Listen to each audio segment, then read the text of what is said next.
This episode of the Local Hustlers podcast is brought to you by Flamingo Pools, your go-to maintenance and repair company in the East Valley. Stop wasting your valuable time trying to take care of your pool and let the professionals at Flamingo Pools take care of it for you. Visit azflamingopools.com for a free quote today. You're listening to the Local Hustlers Podcast, East Valley Locals. Get connected with small businesses near you and dive deep into their stories, mindset, and motives. Entrepreneurs everywhere. Get ready to be inspired by business owners, entrepreneurs, and hustlers that you can relate to and learn from. And now, your hosts, Dallin Huso and Ridge Waldberg. All right, everybody. Welcome to another episode of the Local Hustlers Podcast. Tonight, I guess, Rich and I, a little late night episode. We're here with Adam Payne of Mint Carpet Cleaning. How's it going, Adam? It's going well. How you guys doing? We're doing great. Pumped to be here. Pumped to have you on the show finally. Yeah. It's been a while. We've been trying to get this together. Yeah, the fact that you guys were willing to work with my schedule was super cool. Yeah. That's why we're doing this at night. No worries. Well, we appreciate it. Know how busy it is being a business owner. Yeah. Yeah. Keeps you tied up. Yeah. So before we jump into things, why don't you take a couple minutes, give us a little background on yourself, kind of before you got into carpet cleaning. Yeah, so carpet cleaning, before I got into it? Okay. It's like really the only consistent job I've ever done, so it's hard even to think. In high school, I went to Highland, played football, and my off seasons of football, I got a job at Barrow's Pizza, which is still like my favorite pizza around here. It's so good.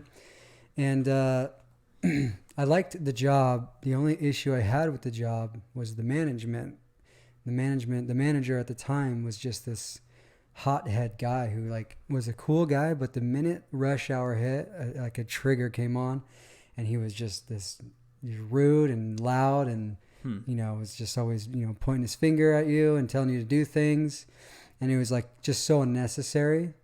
And I just remember hating that feeling of being like, I feel like I'm like just trying so hard to please this guy and just never being able to meet his expectations. So literally at that time, I worked there, I think, for about 6 months, and then, football season started, and I gave in my 2-week notice, and then I was going to go back to working with them, but did carpet cleaning. But that job made me realize that I don't want to work for somebody for the rest of my life, and that was like my senior year of high school, or junior or senior year, I believe it was my senior year. And so that moment, I was like, I didn't know what I was going to do, but I wanted to do business. I wanted to be the guy that is at the top. So, and then my Uncle Bronson, who is our uncle, he had a carpet cleaning business, and he's had one for years, along with some other businesses. And basically at the time was thinking of a way to work for somebody, but somebody that I knew I'd like to work for. And my uncle is a really cool guy. So I worked with him for a couple of years, and then graduated and went on a mission. And then I actually hated carpet cleaning. So I remember on my mission seeing, carpet cleaners driving around and telling my companions like, oh man, that job stinks. PTSD. Yeah, I was like, I'll never do that. So I came home and was looking for a job again. And, my Uncle Bronson was still doing it, and he asked me if I would want to help him out. And I said no. And I waited literally like a year. Probably not that long. It feels like a year, but I reached out to him again and said, actually, I want to check it out. And then working with him again, he told me that he's thinking of selling his business. And luckily for me, it was kind of a side business for him. So it wasn't like an established business with, a huge clientele base. Right. And he had old equipment. And so I was able to purchase the business at a pretty low cost and with like a good little clientele to start out with instead of trying to start from ground zero. So that's the background to how I got the business. Probably more than what you asked. So when he offered the business to you, did you still like have a hatred for carpet cleaning? Were you hesitant at all at buying the business at that point? Yeah, it's a great question. I think I gained a different work ethic and a mindset in those 2 years. Mm-hmm. And I didn't like it, but I didn't have a hatred for it like I did. And, as I got more, and I realized I would see like the checks he was getting for each job. Mm-hmm. And I was like, geez, he's making way more than I am. Yeah. He's giving me a tiny piece of that. So I knew in my head, like, if I did own it, I would be the person getting, those checks from people. And then, he just kind of teaching me the ropes and realizing it wasn't as hard as I thought it before. Right. And at that point, I didn't have a hate for it or a love. But I'd say now it's crazy how like satisfying cleaning floors can be for me, and it's almost developed into a passion for sure. Wow. Cool. Yeah. So it was just a good opportunity that you saw to like become your own boss. And Yep. Mm-hmm. Cool. I was actually signing an application to work at Fry's, and no, it's not a bad thing to work at Fry's, but I just didn't want to work at Fry's. Right. Yeah. My dad was getting after me about not having a job, and so I was like, man, I just want to own a business. I didn't know what to start, and then the opportunity came around. I had been doing it for at the time like probably 3 years with him, total time, so I knew how to do it in and out. Yeah. Enough to be able to take it over and go right into it without him needing to train me a ton. And so he told me the number. I was able to round up the money. I guess I should have mentioned this. I did do a summer of selling pest control with a company here. And the money that I made there was able to help me purchase the business. And then I did get assistance from a family member of mine, and I was able to get it. So nice. Yeah. So before he had offered the business to you, because you had already decided that you wanted to own your own business one day, be your own boss. Did you have any other ideas of particular business that you want to start, or done any research? Onto other things. On my mission, a big part of my mission was in a very rich area, and I served a long time there. And I did meet a ton of extremely wealthy business owners. Yeah. And including one of my, guys that I admired was Sean Neff. He started the Neff Beanie brand. Oh, that's sweet. Yeah. So I met, he was there, and he was just such a cool guy. He had such a cool business, and I loved the vibe. And so I definitely was inspired by him to come home and do something more of like what he did. Yeah. And I actually went back to that area and sat down with him after I had finished. Really?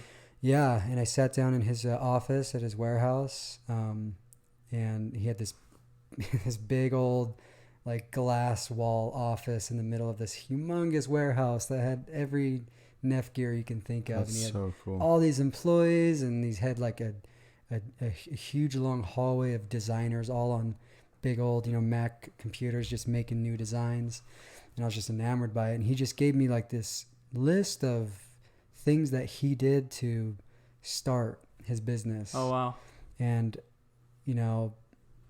obviously I didn't go into apparel or anything, but man, the things that he told me just like really stuck with me. Can you tell us about a couple of things that he Yeah, so I still have my iPad that I took with me that has all my notes. I wish I brought it, but he talked a ton about like just getting out there and selling yourself, because he started out like buying beanies at like Ross, and I don't want to screw up his story, so I don't want to go into it too much. I don't even know if he bought them at Ross, but he was basically ripping off beanies tags and putting his own on, and that was just because he didn't have any capital to work with. Yeah.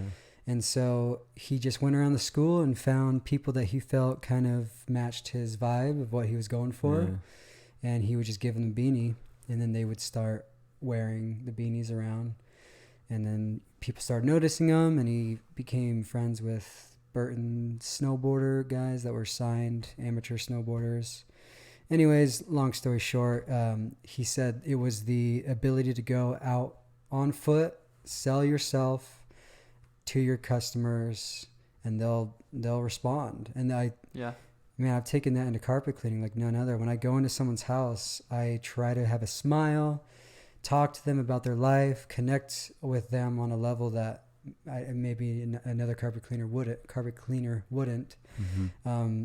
And I learned that from Sean Neff. It's pretty cool. That's sweet. Anything else that kind of resonated with you that he told you? Yeah, he did, but they definitely pertain more to what his business is. Yeah. And that would be like finding your niche in that. Yeah. And I say I definitely have done that as well. But his niche, I was wearing Toms at the time, my shoes, because I thought those were the cool shoes. And they're still really comfortable. But he said, look at your shoes. Shoes have been around for years and years and years, except, they did it just a little differently. They tweaked it and they were able to, create a huge business out of it. So he said, as everything's taken, but you can still, tweak something and make it your own. Yeah. And carpet cleaning is extremely saturated in this area. So it was extremely difficult to find my niche. And I'd say what I've done is I've tried to build a brand that stands out with, a clean design, a good name, easy name, a nice looking van that, doesn't have like a cartoon drawing with like a thumbs up, which is just it's like every carpet cleaner around the world, that's their go-to logo. I think a cartoon Adam would be pretty cool. I think it would too. With like but a you're steamer. Right. Like you're it's just clean, and Mint is such like simple. a clean name. It's super simple, and it just sounds fresh to me. What sort of people does that attract? Definitely what I was shooting for, which was moms. That's definitely my go-to.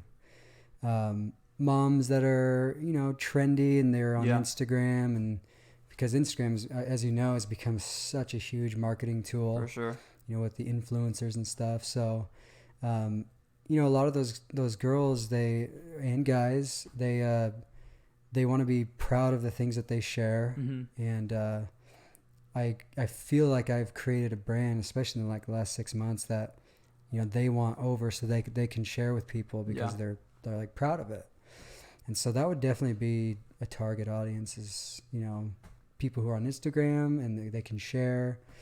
And that's cool. For somebody trying to start something, do you think it's good for them to try and find a certain crowd or just cater to everyone? That's a great question. It probably depends a lot on what you're trying to do. I think it could be overwhelming if you try to cater to everybody. But there are definitely, with my business, it does cater to everybody besides maybe young people who are still in high school. But even like I during the winter times, I clean cars. Oh yeah. Oh really? To kind of tap into college students who have cars sweet. but are renting. But it's just too hot in the summertime to do it myself. But I try to cater to different age groups and stuff, but I could see it being overwhelming for whatever business you're in. Were you pretty specific on like that niche, like moms, or do you feel like you made your brand and that's what you found was attracted to it? I think naturally moms want their houses clean more than dads. Yeah. So I think except for my dad. So I think just naturally with any cleaning service, it's just going to be moms, and so women in general just want clean floors for their kids, and so it just naturally happens that way with cleaning services. So going back to right when you were getting started, I know you had obviously some business tips from the owner of Neff. You knew a lot about carpet cleaning, but kind of running the business, was that kind of bumpy at first, or do you feel like it was a pretty smooth transition going from cleaning the carpets to running the business as well? It was extremely bumpy for the first couple of years, probably, because Being totally honest, I wasn't fully invested into the business for the first couple of years. And I think that was because I saw it as an opportunity to learn business. Yeah. And then to sell it quick and then, do something that I was more interested in. For sure. But yeah, there was a weird transition where I was like, but there's days where I enjoy doing it and I'm making good money doing it. Yeah. So it was really bumpy because I didn't feel like I was truly fully invested into it. So I wasn't doing much marketing and my organization was sloppy. I ended up just hiring my older sister to be my assistant. She answers the phones, does my scheduling. She helps with organization. She does all I was just doing jobs and I wasn't even really writing down any contact info about them.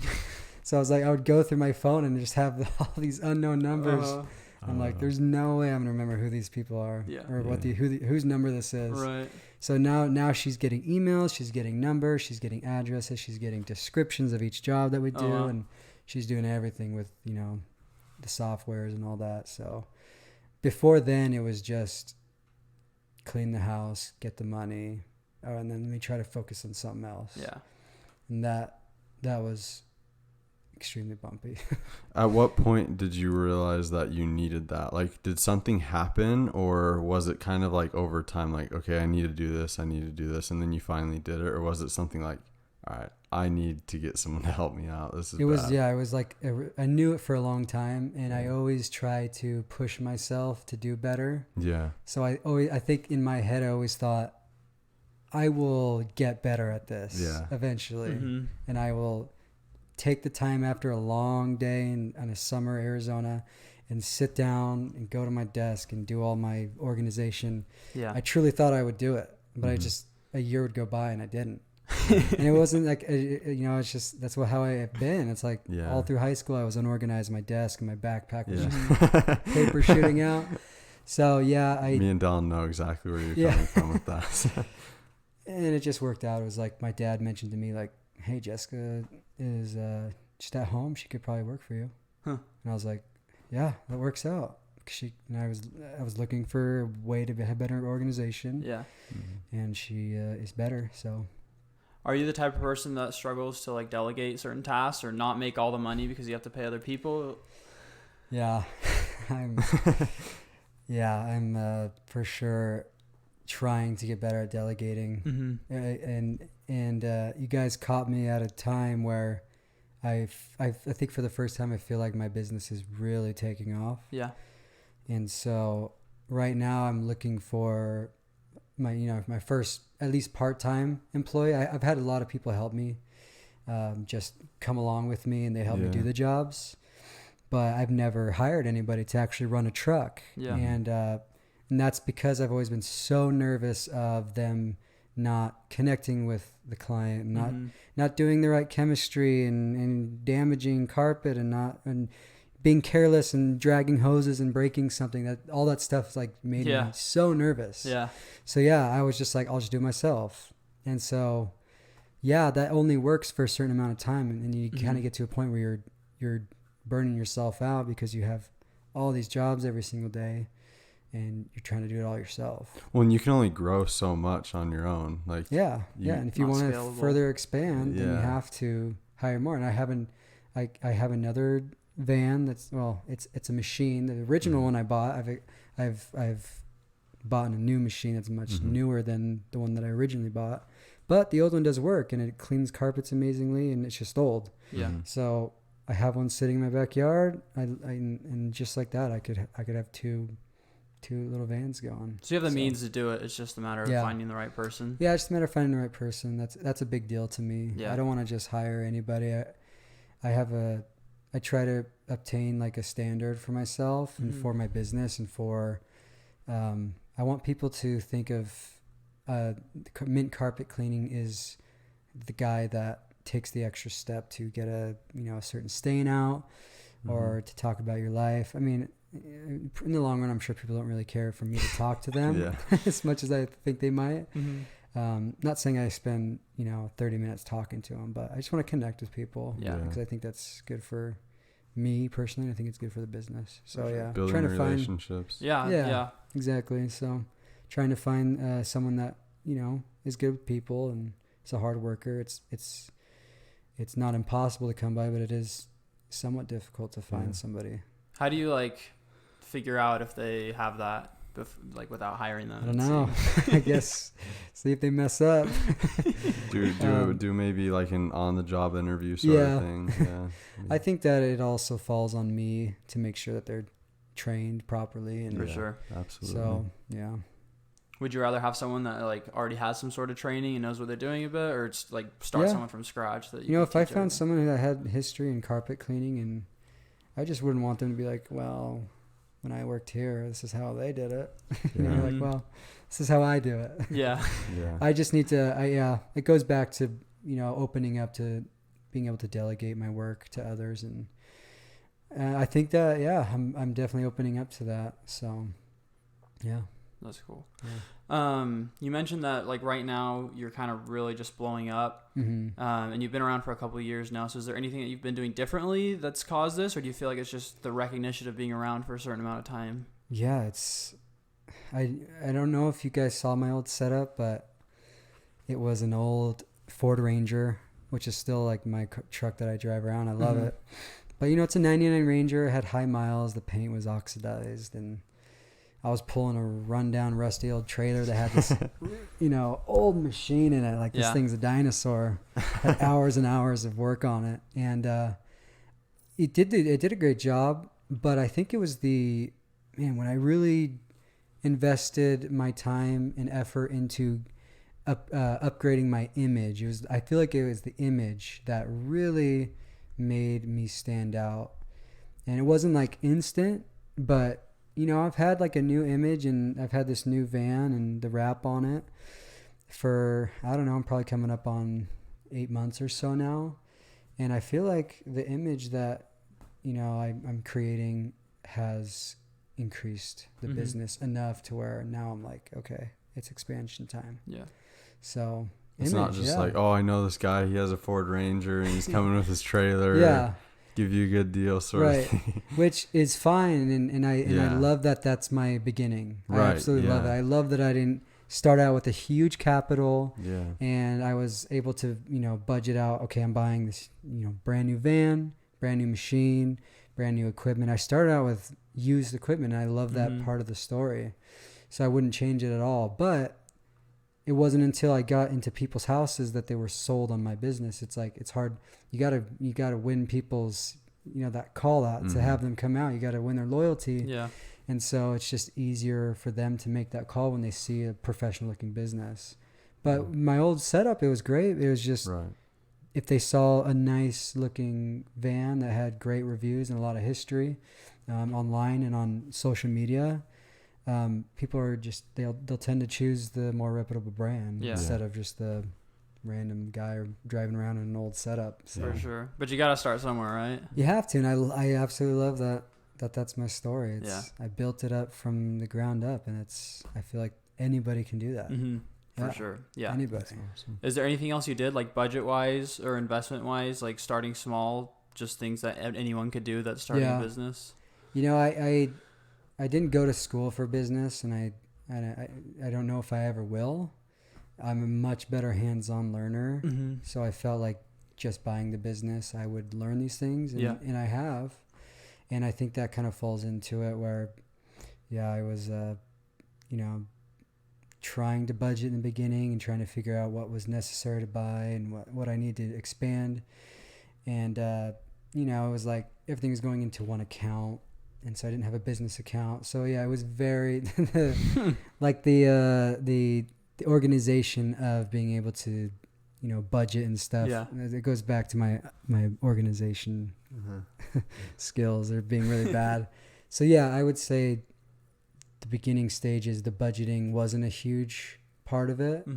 But when I started to realize budgeting is a huge deal, I definitely saw like my business account saving up more money to invest back into the company. Yeah. So, budgeting, huge deal. Do you spend more time cleaning your pool than you spend swimming in it? Then call Flamingo Pools today. Flamingo Pools is your go-to swimming pool maintenance and repair company in the East Valley. Whether it's weekly maintenance, repairs, green to cleans, or one-time cleanings, Flamingo Pools will take care of you. Honest, reliable, and innovative. Just a few of the many good things Flamingo Pools customers have to say about them. Ask them about their mineral treatment, which will keep your chemical levels down, allowing you to have a healthier bathing experience. At Flamingo Pools, they know that your pool was made to be enjoyed, so let them handle the rest. Check them out at azflamingopools.com or give them a call at 480-422-6013. Mention this podcast and you'll get your first month of maintenance completely free. That's azflamingopools.com and 480-422-6013. That's sweet. You talked about, you said a bit about education. Did you go to college? Any college? I went to one semester at Chandler Gilbert. Nice. Right on. Yeah, I loved it. we can tell. Yeah. The thing is, like, anyone who goes to school, I think it's awesome. But I also have a pretty strong belief that school's not for everybody. For sure. But yeah, if you go to school, it's a great thing. Education is great, but there's just so, like, in today's world, especially, there's just so many ways. So many opportunities to. Yeah. There's other forms of education besides like the typical classroom. Yeah, absolutely. I mean, the amount of education I've gotten from YouTube. I don't know about So that. I've heard that a lot. Yeah, so. Where in the timeline was this when you went to school? Was this like before you bought the business, when you were trying to take over, or what? Before I did summer sales. Okay. Yeah. So I was going to school and I struggled, like I already mentioned, I struggled through high school to stay focused and to have the motivation to do schoolwork. But I was like, when there was a topic that I was into, you had my focus. Yeah. And I did my studying. So, I mean, yeah, I went into college, thinking I would be a little different over, 2 years of doing a lot of studying every day. And so I just realized that I wasn't focused like I wanted to be. And it was really frustrating. So I really struggled. I had good grades and stuff, but it just felt like I was really messing with my mind and trying really hard. So it was just like the opportunity. And then, did summer sales. Was like, okay, I'll put school on the back burner for now. And then, the business opportunity came around and I was just doing it. I've learned probably more than I would have in school. Yeah. For me. Just personally. being hands-on, right? Yeah. Just a hands-on learner. If someone's good at books, then they'll probably learn way more in school. Right. In probably a way shorter time period than I did. I'm like 4.5 years into owning a business and I'm still learning a ton of stuff. Oh, yeah. So, every day. Yeah. Talk to us about sales real quick. What kind of experience was that? Did it have any impact on the way you run your business? The summer sales? Yeah, summer sales. Yeah. I had a great time. It was like with such a close group of my friends that I grew up with. So we would all get together every single day, get us all amped up, drink that Red Bull, drive out to Maricopa, and you're just like in the car, like, I'm going to make 6 sales today. Yeah. And then you get 0. And you're like, you need that motivation from your friends to just keep going. Yeah. So I think that, like, I learned a lot. I learned that I'm not a great salesman for sure, especially for something that's not mine.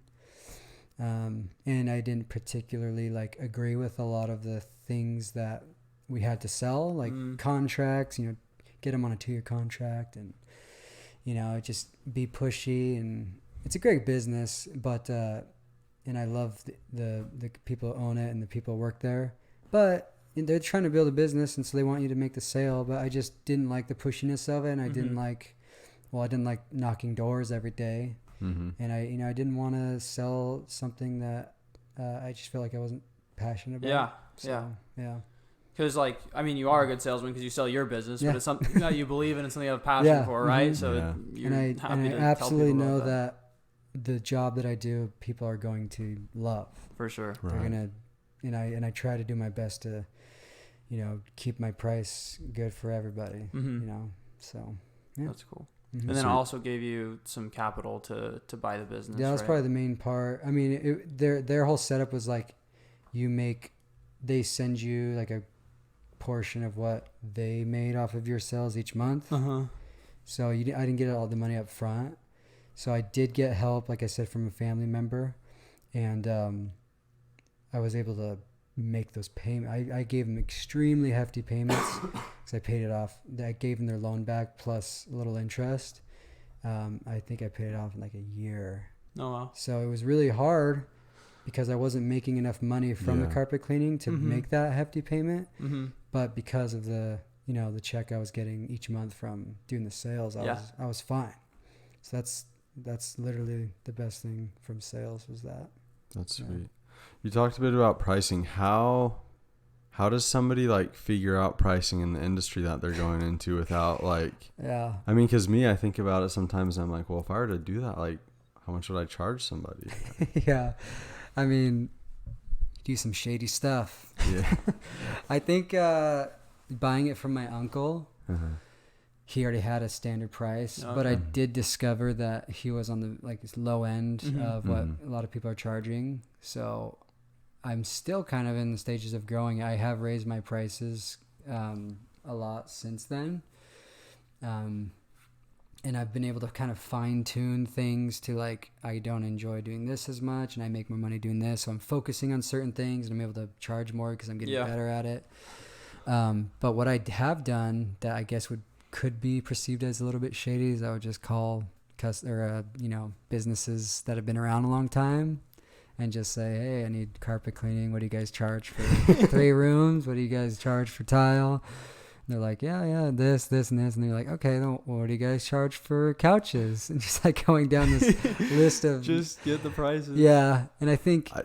yeah, go ahead. No, keep going. No, I was just going to say they probably would catch on by then.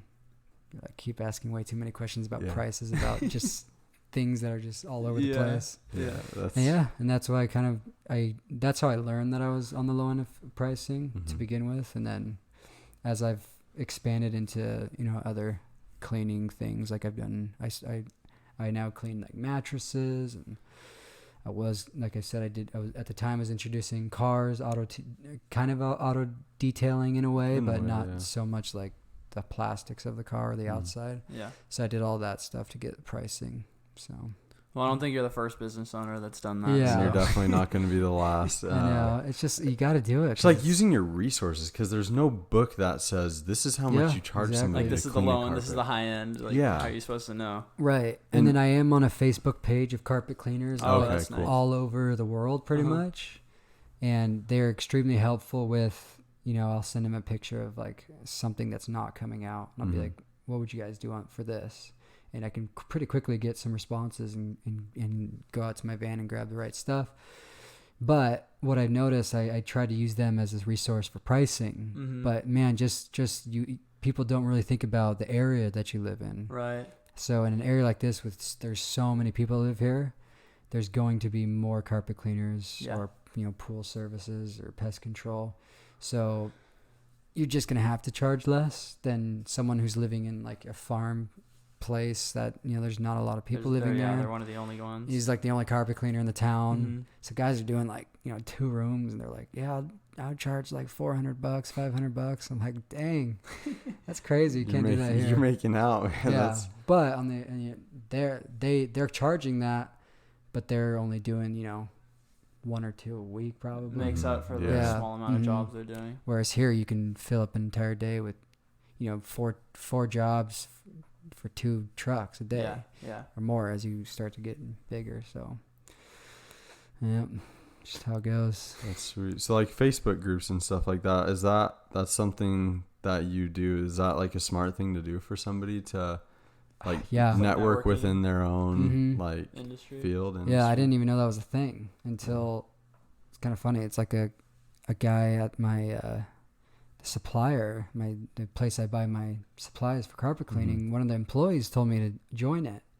But part of the group is like the guy who started it, he has his own line of cleaners. Oh wow. It's kind of funny because the employee told me to check it out, and then I switched all my cleaning to the other guy, so he lost business by telling me to. But I've joined this group, and like I said, tons of carpet cleaners, and it turns out this guy makes his own product, and he uses way safer cleaners. Oh wow. And man, they just clean so good. So yeah, because of that, you never know. You can join a Facebook group and you find other options out there that I just didn't know. Yeah. I just had to learn myself, and that's taken my business to the next level. I can guarantee better cleaning now because I found better cleaners. That's So sweet. yeah, Facebook groups are great. Yeah. Talk about, I know I've seen you talking on Instagram about the type of cleaners you use. Yeah. It's kind of healthy, or do you want to? Yeah, I do offer a plant-based cleaner. Okay. It's called it's a company called Deacon or a Benefact, and they make this thing called Deacon 13, I believe it is. But it's like super good plant-based cleaner, disinfects, and a lot of guys have used it to disinfect because of the the coronavirus and stuff. It's like approved by the EPA or whatever. But right now it's hard to get because everyone's buying it. Yeah. So I have other stuff. I have biotech, something like that. I can't remember all these crazy names of each thing, but yeah, that's my safest cleaner. I'd say all the cleaners are safe, but there are people who are more allergic to just cleaners in general. So they there's not a lot of businesses, I'd say, in the carpet world that offer 100% plant-based cleaning. It is a little more pricey because I can break down numbers, but it's just way more for me to buy it. Yeah. So, but I think it's something, just having it as something to offer. And that's kind of why, I went with the mint color. I wanted to perceive like healthy and clean and, more organic feel to the business. Yeah. So yeah, I do offer that. But the cleaners that I did find with this guy on the group, his are way more safe than, what you find at big chains. Mm-hmm. So. Do you feel like that attracts clients too? Do you promote that a lot, that you offer? I haven't promoted it a lot. I should. But I haven't had as much traction as I thought I would on the plant-based cleaner. Once I tell them the regular price and then I tell them what the plant-based price would be, they usually are like, I'll just go with the regular. Oh, really? Yeah, so... That's surprising because it's such a big thing right now. Yeah, it's such a thing, healthy, organic, plant-based. That's what I figured, and I think maybe in the future, on a larger scale, as more people do it, it will become more popular. It's just probably not something that people think a lot for carpet cleaner. They think a lot for food. Yeah. But for carpet clean, they just don't really think about it. But I'd keep it in my truck at all times in case somebody wants it. So it's something that I'll always offer. Yeah. Probably also depends on the demographics too, sort of thing. Yeah. Who you're talking to. So. Exactly. Yeah. Someone who's super health conscious is going to obviously be more up for it. Yeah. So talk to us about what you've done to market and advertise your company. Yeah, it's nothing extensive. I've not spent a lot of money in marketing. Really? No. Yeah. It's all been mostly word of mouth, to be honest. And it's not until recently I think a couple days ago, I don't know if they might have shown up on your guys' phones. I've done a couple ads. Oh, really? Oh, sweet. Yeah, and for the first time, I got a friend of mine who's a photographer. Mm-hmm. I got a couple models, and they're close friends of mine, but I call them models. Just called up a modeling agency. That's right. Yeah. We can clean some carpet. Yeah. And so we went to a house, a really nice, cute house that someone had just rebuilt, and they offered it for us, and we took some professional photos, and I was just blown away by how nice it looked compared to me doing a job and taking a photo with too much light coming in. So it's like one half of the room's too bright. And, so it goes back to that imaging thing. I feel a little bit more comfortable doing ads now because I have professional photos and so word of mouth has been huge for me. And I think that goes back to, me trying to connect with people and doing each job a little bit slower and make sure that I'm doing the right cleaning because, people are like, dang, this looks great. And they're going to refer you. They're just going to. That's how service industry works. So over 4 years of business, and it's mostly been running off of word of mouth. Wow. So that takes patience, right? For sure. Like right when you started off, you had your little clientele, and you just kind of waited until those people just started referring you. Yeah, and I did referral programs and stuff where if they refer, they get like a room free or whatever I was doing at the time. Yeah. And that helped a lot to kind of, give people an incentive to shout me out and stuff. And then I did do I'd say a couple weeks of doing a lot of influencers.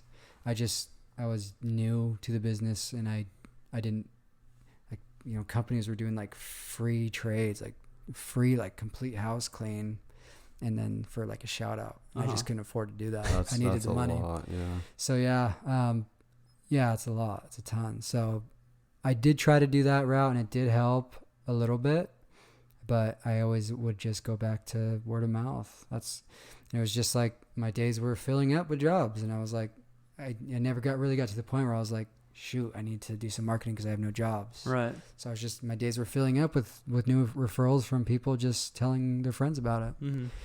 So like right now, the business is taking off, and I think that has to do with Corona a little bit, but I'm trying to ride the wave and keep it going. And so that's why I got some good photos done and doing some actual Instagram ads, Facebook ads, and I'm going to have them run for a lot longer than I have done in the past. And I've had great response. It's pretty cool. Yeah. What made you want to run the ads? I just felt like it was time to expand. Yeah. And I was doing enough jobs for me a day that I could handle. And so I felt like if I'm going to hire somebody, I want to make sure that I have consistent work for them. Right. And so, yes, I have days that I don't have as much work. There's weeks that I don't have as much work. Then I have an on week. And so I just felt like I need to be more consistent with jobs in order to expand. Mm-hmm. And so I thought, what's the next step in marketing? Let's try this out. So, Sweet. Yeah. Do you do the ads yourself? Because I know a lot of people are like hesitant to throw money into it and waste if they don't know what they're doing. I do it myself. I don't want to sound braggy, but I like to think that I'm like a creative person and I have a good eye for design and stuff. Like I did the design for my business. Yeah, it's sick. And I've had tons of good reactions to it. So yeah, I did the ads myself. I did the font on the ads. I didn't take the photos. I had a friend, you guys know Mitch Farron. He did them.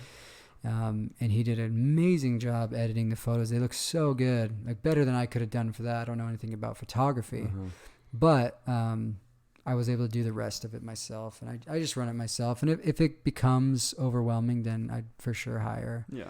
But I'm definitely there's something in my head that I love to invest small and then make a big return. That's always kind of been my mindset, and I just keep doing that. So I pay cash for a lot of my stuff. I don't try to be in debt, all that stuff. So it's worked so far, right? It's worked so far, yeah, for sure. It's great. I any story where someone's making the money and investing it slowly back into the business, I love, because that takes a ton of work, a ton of dedication. So. A lot of people like use that as an excuse that they don't have the capital or the money to start something up. Do you have like advice for people that are hesitant to start a business because they don't feel like they have the money to do it? It can be difficult, and because you may not have the resources to get a good chunk of cash to do it. So like I said, I was able to get help from a family member, but they gave me the amount of money that I needed to purchase the business itself, nothing else to upgrade equipment or get a new truck or anything. And so the investment for anyone who's starting out, you can't. I guess for carpet cleaning, I could have saved up a couple $1,000s and bought like a portable machine, which is just not nearly. It's not going to clean as good. Yeah, it's not ideal. But it's not ideal, but you could definitely do it. Yeah. So literally, if somebody called me up and was like, "Hey, I want to do carpet cleaning. Do you have any tips?" I could probably tell them how to start up a business doing carpet cleaning with a budget of $2,000 to $5,000. Wow. And if I was to give them advice, it'd be just go out and hustle. Like I did flyers every single day, and I rode a bike to my old neighborhood, and those bikes that have like the little gas motor on it. Yeah. Well, I like found one of those for like $50 on OfferUp, and I would ride that to neighborhoods all over the place. Awesome. Just That's fly sick. our entire neighborhoods. Yeah. That's super So cool. yeah, it's if you save up a little money doing work to buy like a small setup or for pool cleaning, you probably would need a truck and Right. Yeah. the equipment that comes with pool cleaning. Yeah, you're just gonna have to save up the money to do it. Or if you have someone who can give you a small little loan to help out. But from there on, it's all going to be your determination to get out and sell yourself. So, yeah, I didn't have the money for marketing. I didn't have the money for those things. So I just had to go out by myself and fly our neighborhoods, knock doors. Now I was knocking doors for my own business. Mm-hmm. And it was a lot easier to... Was there any traction from that, from Yeah. flyers? Mm-hmm. I think Orangewood was my best flyer. Really? Yeah, I got Wow. 3 jobs. I think I got a call like on my way back to my bike. I locked it up in that like little park in between. And I got a call from somebody that I had placed a flyer at before I even got back on my bike. And that was like one of my That's first sweet. sales by myself. It was a new customer, and I went back. I ran back over. Yeah. I was sweating. And Yeah. just this You're kid on the- stoked. They're probably like, this is the kid that I'm going to have clean my house. Yeah. And I did just a small rug for them, and I did it for really cheap, and it turned out great. And that person has stayed with me for like the last 4 years, and I clean their house like probably twice a year. That's awesome. And they've referred me to tons of their friends. Wow. So just from That's that awesome. one house, Yeah. gotten tons of jobs. And then I got 2 other houses in Orangewood from Nice. that day. So hustling works. It does, yeah. I mean, it might work slow, but Right. it definitely works. Yeah, absolutely does. I know you mentioned a little bit ago Instagram marketing and how big that can be, Mhm. like organic Instagram. Yep. I know you've done Instagram a ton with your business, just your posts and your stories. Can you talk Mhm. about that a bit and how you learned how to do that, and then how it's helped the business? Yeah, I mean, I didn't know anything about Instagram until I got home from a mission, and didn't even know you can make a business account and all that Mhm. stuff. So I just felt like it was a place where I could post my work, Yeah. and it was easy for people around the valley to see it without having to spend money on like an expensive website or anything. And so I just started a little Instagram page, and I post before and after pictures, and it kind of is cool because people always tell me, "Oh, I'm on your page all the time," because I like to see, the dirty floors Yeah. getting cleaned, and so it's become a kind of a satisfying thing I was for gonna say, people. because that's kind of another It's- trend, like Yeah. a It is satisfying. It is, satisfying. yeah. You and like it looks see cool like to see the carpet get compilations clean. of satisfying videos of like pressure washers. Dirty Uh-huh. to clean. It's like Yeah. It is, cool, yeah, and yeah. that's literally like a huge reason why I like the job, is because it's satisfying for me too. It's almost therapeutic at times to see like this, the steam is just eating away at grime and dirt, and a year or two of people just walking on their floors just going away instantly. that's So sweet. Instagram, yeah, it's become such an easy tool for people trying to start out with no money. It's just such an easy way to market, and the ads are cheap. Yeah. You can set days and a budget that you can afford, and they send it out to everyone that in the valley. It's super cool, super simple. Yeah. Nice. Sweet. I guess talk to us about the plan moving forward for Mint. Like, what do you have an end goal in mind? Is it just whatever happens? Yeah, or? it's up in the air. Yeah. I'm really open to anything. I am expanding. I'm trying to do some new lines of cleaning services, and it's always been selling it, or it's always been expanding and hiring employees. Yeah. And so I would say I'm definitely now leaning more towards hiring and expanding, and then just doing more of like the management type stuff. Because I do have friends that we want to get into e-commerce and stuff together. So you have interest in other business I ventures do, as yeah, well? and I think that's totally fine. I think it's healthy for people to want to do more than one thing Yeah. in their life. Yeah. I think it's traditionally you just pick one thing and you do it. Yeah. But there's so many things that you can do. I do a lot of music, and that's a passion of mine. So I want more free time to make more Oh, we music. forgot to tell you we're gonna sing a song. Yeah. on the show. Yeah, at the end you have to. Yeah. It's like a 5-minute thing right now. Yeah, I don't like singing. Yeah, in front of people like that, but it's so scary singing in front of people. But it is. I go to friend's house and we like to just play music and yeah, that's a passion of mine too. So it's like thinking of ways to be able to make a living, but also to open up free time and explore other passions of mine. And yeah, I think that's totally fine. Whether I sell or whether I expand my carpet cleaning business, whatever I'm going to do is going to be business. Yeah. And so the things that I've learned building this business they're going to carry through for the rest of my life, for whatever I do.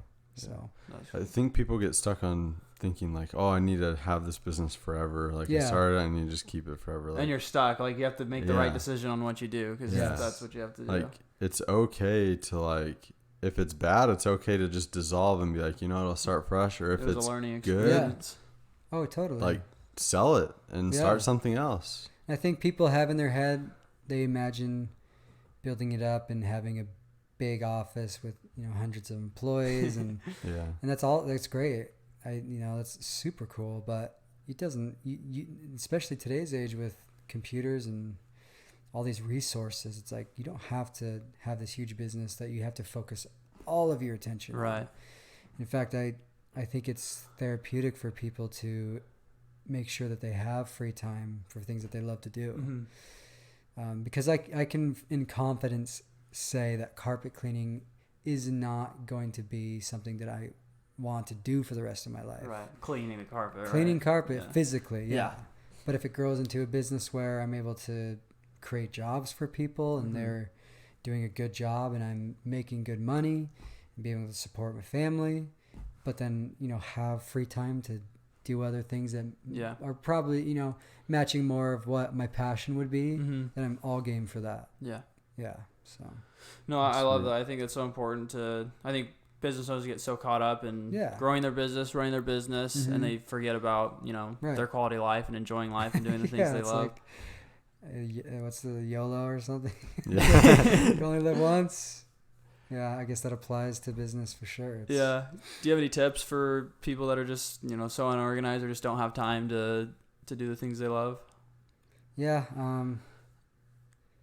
I have to think about that a little bit. If someone's overwhelmed with their work, then they definitely need to take the steps to be able to take a step back and you open up time for themselves. Because I love hanging out with friends. I love hanging out with my family.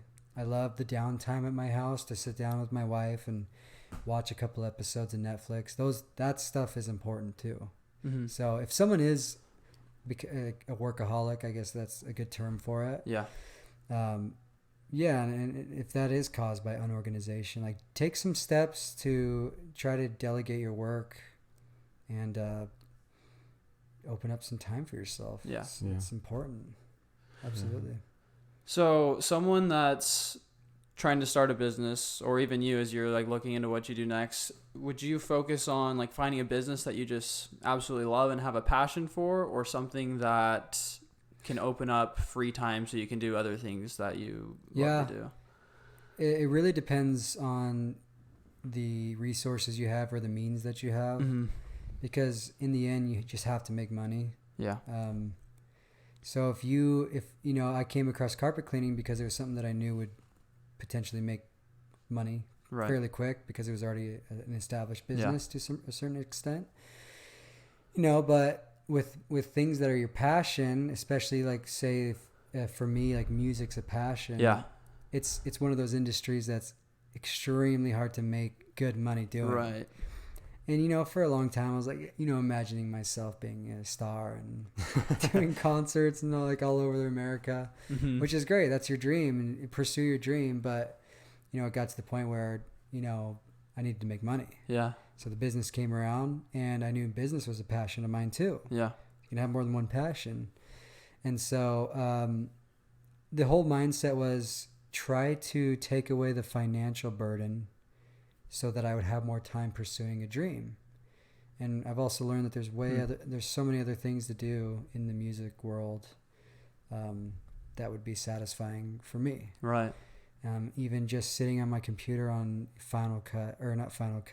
Logic, and making some music I'm all set. I love it. Yeah. So it turned into more of a hobby. Totally. Yeah. Yeah, and I don't have like a want to be a rock star anymore. Yeah.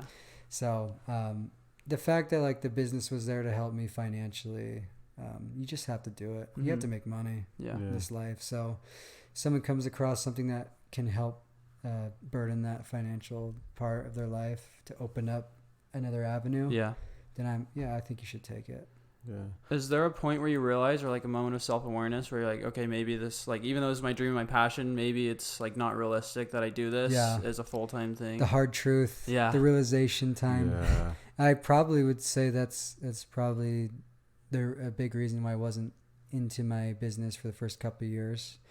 Because I wanted to start a business that was in apparel, or I wanted to start a business in something that I truly loved. I was trying to find a niche in something, and I just couldn't.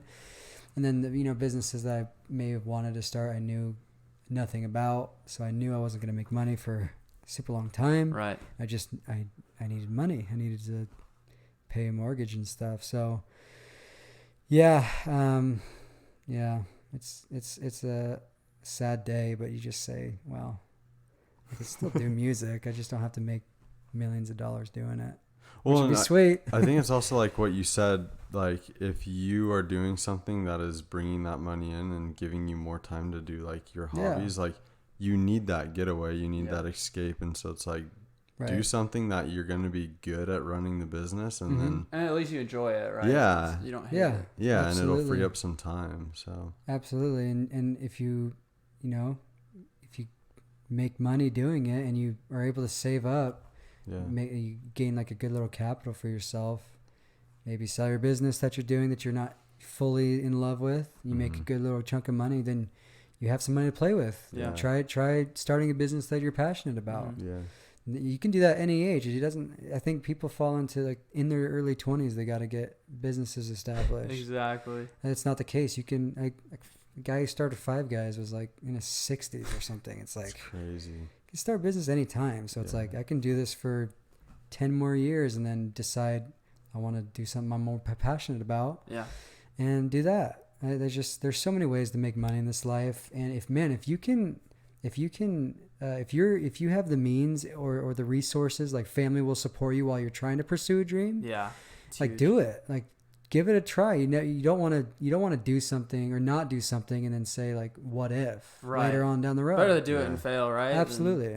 Yeah, absolutely. Take that if you have the resources and the means to do it, for sure. That's awesome. So there's still a chance we might see Adam Payne touring the world?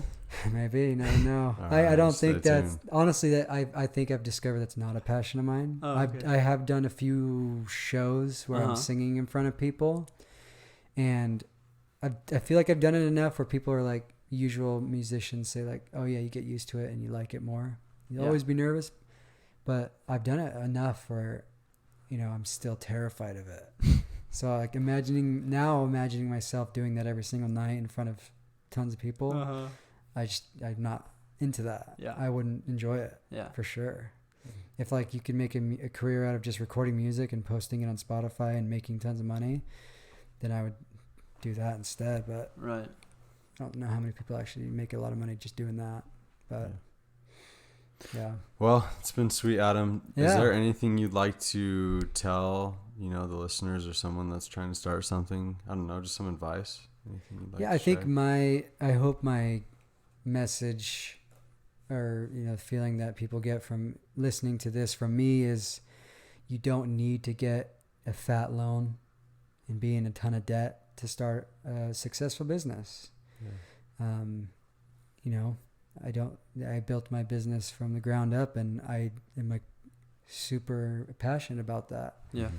So that would be my message to young people or people trying to start a business. If you're in a state where you're kind of struggling and if you don't have you can't get a loan or you don't have someone that's a rich friend or a family member to help you, then you can start a business with a little bit of money and make it into thousands of dollars down the road.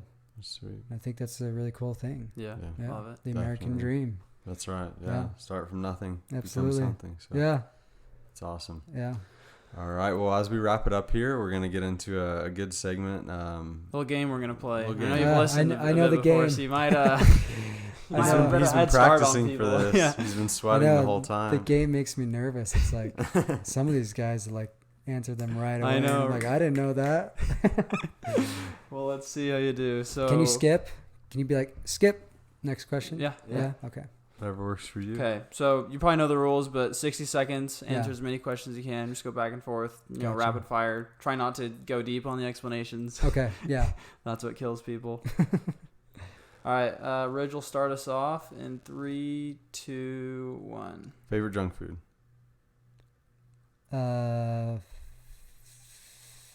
Doritos. If you could have one superpower, what would it be? I would want to fly. For sure. Music you turn on when nobody is around. Music I turn on. Oh man. Gosh. When no one's around, shoot. Skip. Your own music. Come on. My own music. Yeah. If you're stuck on an island, what would you bring? The guitar. Favorite quote? If you're not first, you're last. If you could have dinner with anyone in time, who would it be? Dinner with anybody? Yeah.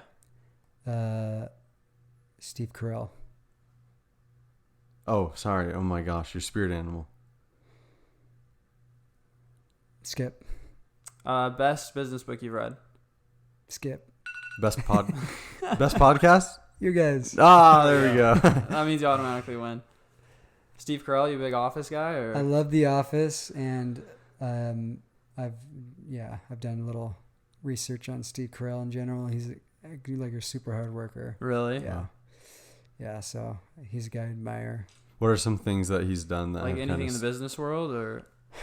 Well, I don't know if you guys know much about the acting world, but being like having a sister that does theater and stuff, and how hard it is to get, gigs and stuff. The guy just for a long time was doing just little commercial gigs and just to push through, maybe not getting the, auditions and stuff that he wanted, was able to land some things that totally just flipped his career. And it just, the whole perseverance of anybody that just hustling with those actors, it's audition after audition with rejection and rejection. So someone as funny and as talented as him, I just was curious to see what this guy went through to get where he's at, and he's just super hard worker. It also translates to business, right? Absolutely, like everything yeah. that he did. If Steve Carell started a carpet cleaning business, he would be the number one. We like it. You're gonna have to go into business with him. Yeah, I'll email him. We talk all the time. We'll send this to him. Hey, go listen to the episode.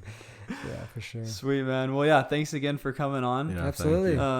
Before we close up, so spoiler, Adam and I are actually cousins, so cool to see like where your business is. Yeah. I remember when we were both in elementary school, we would do totally. like hot dog stands. That's right. We'd go to the store, get like soda with That's all the money we crazy. made the week before. We'd go get new stuff, and so just like entrepreneurship from a young age. Even though, I mean, me personally, I had no idea what entrepreneurship really was. I had no plans of starting a business, but it's cool to see, where we were back then. We had the whole block there. Oh, yeah. Every time, I think we only did it like a couple days, but I think we made like $80 or I something. You know. had them I don't know tied what down happened to those money. hot dogs. I think our mom's probably. We my dad made a hot dog stand. Yeah. Like a legit stand. It had a little banner above it that said hot dogs. That's legit. It had a crock pot full of hot dogs. We had the mini sodas. Mini sodas. And man, the whole block would come to buy it. Yeah. It And was we like awesome. invested the money we made back into it for the next week, and we get more stuff. We get candy and stuff. And That was awesome. That's sweet. I don't know why we closed down. I don't know why we didn't keep doing it. Yeah. I don't Nobody know came why. and shut you guys Yeah, down. the food Should have department went shut for us it. down Come on. probably. Yeah, we got a letter from the city saying you need a permit. Yeah, you guys are running the main guys out of business. Yeah. You need to calm down a bit. Underground business. I think that's our true passion is hot dogs. We should have started a hot dog restaurant. All right. Well, maybe next. What did we call it? Do you remember? I don't know. We called it something. Yeah, we had it on the banner, right? Yeah. Do we mix like our last names? It was like Okay. Huso Hatch. Something like that. Yeah. Yeah, probably something like that. Yeah. Yeah. All right, maybe That's one day we'll awesome. be back. Yeah, maybe we'll start one again. Maybe we'll use the money and get I started back forgot up about again. that. That's so cool. Been businessmen from the start. I know. Who would have thought? That's hilarious. Sweet, man. Well, yeah, thanks again for coming on. Yeah, it's a lot been of good. fun. We've learned a lot of stuff. How about you take a quick second and tell the listeners how they can find you? Instagram, Yeah, Facebook, Instagram's probably my go-to. I think it's just the easiest for everybody. Everyone has an Instagram. Yeah. So mint.carpetcleaning. And I got the little mint carpet cleaning logo on my picture. It's white with mint. The mint is a mint color. So it should be pretty easy to find. And then all our contact info is through there.